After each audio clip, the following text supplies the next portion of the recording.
Saudaraku yang terkasih dalam Tuhan Yesus Kristus, sejak awal mula umat Allah telah diajarkan dan supaya hidup sesuai dengan hukum Tuhan. Di antaranya dalam hubungan dengan sesama, dalam kehidupan bersama, jangan ada seorang pun di antara umat Allah itu menjadi saksi dusta atau berdusta. Oleh karena itu, kita yang sudah ada di dalam Kristus, yang ada di dalam Kristus, yang sudah dilahirkan kembali, yang sudah dilepaskan dan dibebaskan dari belenggu dan kuasa dosa, kita jelas-jelas tidak akan pernah terlibat dalam praktek dusta. Karena itu, buanglah dusta dari hidupmu, karena kita ini saudara seiman satu dengan yang lainnya, mestinya membangun kebersamaan dengan menyatakan, mengatakan, mengungkapkan, dan melakukan apa yang benar. Jangan sekali-sekali berdusta, jangan sekali-sekali menjadi saksi dusta.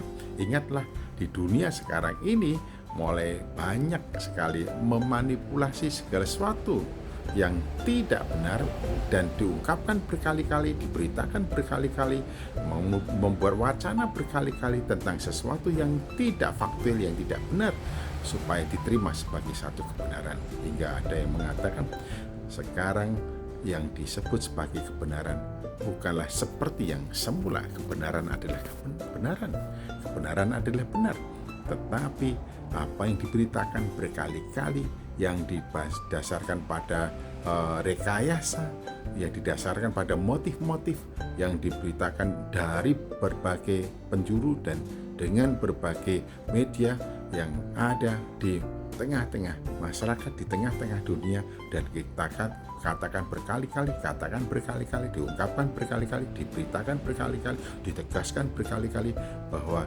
ketidakbenaran itu sesungguhnya yang benar, yang palsu itu adalah yang benar, yang asli itu adalah yang salah. Nah, ingatlah bahwa hari-hari kini kita telah disuguhkan hal-hal yang sangat menggelikan, yang diperdebatkan, diperbincangkan begitu rupa sampai membangkitkan emosional satu sama lain. Karena apa?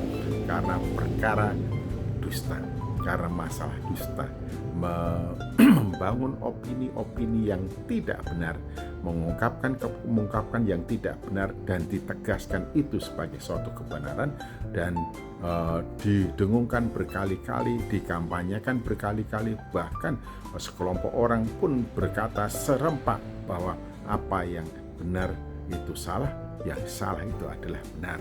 Nah, disinilah kita sudah memperoleh hal-hal yang faktual bahwa ada dusta yang begitu membahana di tengah-tengah dunia ini, yang mengkamerkan dan merusakkan tatanan kehidupan bersama, dan seolah-olah diperkosanya sesuatu yang dusta itu supaya diterimanya sebagai satu kebenaran. Oleh karena itu, kebenaran firman Tuhan dengan jelas menyatakan, buanglah dusta, jangan ada dusta di antara kita. Kita harus membangun kehidupan bersama, menegakkan kehidupan bersama, menjaga keutuhan bersama dengan mengatakan kebenaran satu sama lain, dengan menyatakan kebenaran satu sama lain, dengan mempraktekkan kebenaran di antara kita satu dengan yang lainnya.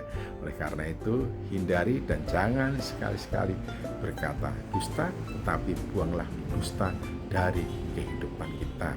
Apalagi di dalam Injil Yohanes ditegaskan bahwa iblis adalah bapa pendusta.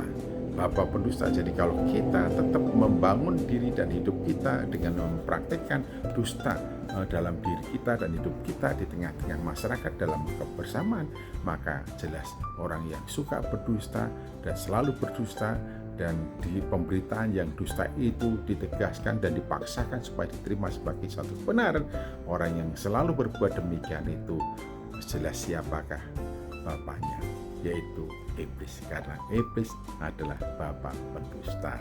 Hei anak-anak Tuhan, hei orang-orang percaya, saudara-saudaraku semuanya, ingatlah untuk hidup bersama di antara kita, jangan sampai ada dusta, dan buanglah dusta dari kehidupan kita. Sampai kapanpun tidak ada dusta putih, tidak ada dusta ya dusta, dusta ya dosa. yang ada adalah bawang putih, bukan dosa putih. Karena itu, buanglah dusta dari kehidupanmu. Ingatlah, bangunlah kehidupan bersama dengan dan dalam kebenaran. Tuhan Yesus Kristus memberkati. Haleluya.